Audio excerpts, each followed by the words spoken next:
స్టోరీలోకి వెళ్లే ముందు మా ఛానల్ని సబ్స్క్రైబ్ చేయండి. ఏపీ అప్పుల కుప్ప. ఏది నిజం?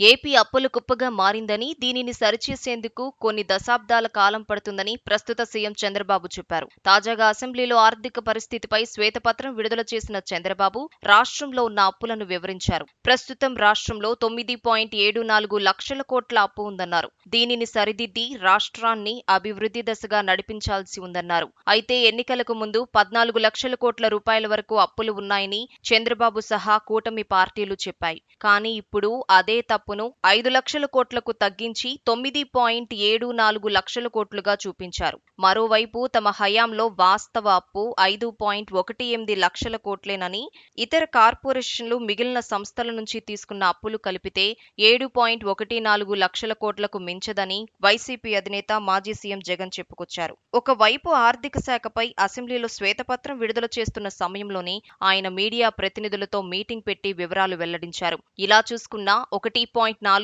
లక్షల కోట్ల వరకు తేడా ఉంది. మరి దీనిలో ఏది నిజం, ఎవరు చెబుతున్నది వాస్తవం అనేది ఆసక్తిగా మారింది. ఈ సమయంలో కేంద్ర ప్రభుత్వం పార్లమెంట్లో చెప్పిన లెక్కలను చూస్తే, ఇటీవల బడ్జెట్ ప్రకటించిన మర్నాడే నిర్మలా సీతారామన్ రాజ్యసభలో అడిగిన ఓ ప్రశ్నకు సమాధానంగా ఏపీ అప్పులు 4.52 లక్షల కోట్లు ఉన్నాయని చెప్పారు. ఇక దీనికి ముందు ఆర్బీఐ కేంద్రానికి ఇచ్చిన నివేదికలో కూడా 4.52 లక్షల కోట్లు అప్పులు చూపించింది. ఇతర మార్గాల్లో చేసిన అప్పులను కూడా పార్లమెంట్లో పేర్కొంటూ ఆర్థిక శాఖ సహాయ మంత్రి వివరించారు. దీని ప్రకారం ఇతర మార్గాల్లో ఏపీ సమీకరించుకున్న అప్పులు 2.87 లక్షల కోట్లు, అంటే మొత్తంగా 7.39 లక్షల కోట్ల రూపాయలుగా ఉంది. ఇది కేంద్రం చెబుతున్న లెక్క.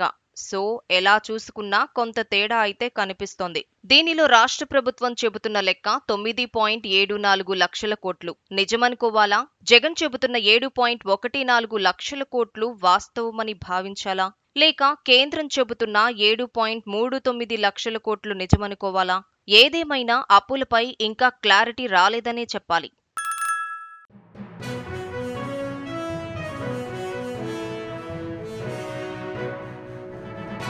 మీ ఊరికి సంబంధించిన సమస్యలను, ఇతర వార్తలను 9440486321 నెంబర్కు వాట్సాప్ ద్వారా వీడియోలను పంపగలరు. వాటిని మా తెలుగు టీవీలో ప్రసారం చేయటం జరుగుతుంది. మెరుగైన సమాజం కోసం మీతో మేము అడుగులు వేస్తాం.